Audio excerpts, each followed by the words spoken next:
Мы 3 раунда ходили, 3 раунда проиграли. Ну, вообще-то типа Б лучше получается, да? Да. провода.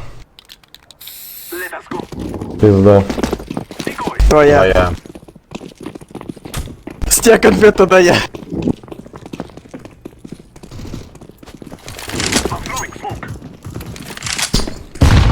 Флэш дал тебе, друг. Давайте с бананой пушьте.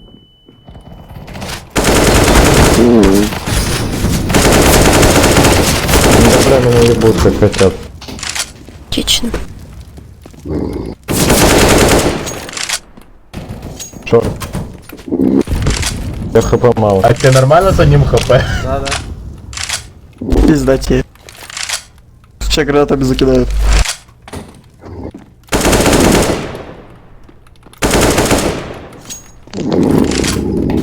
Сзади будет.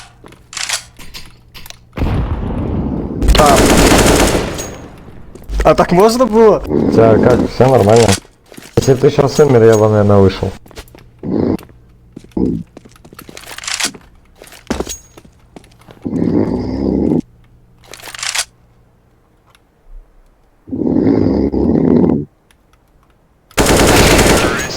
Хуя себе, найс. Охуеть.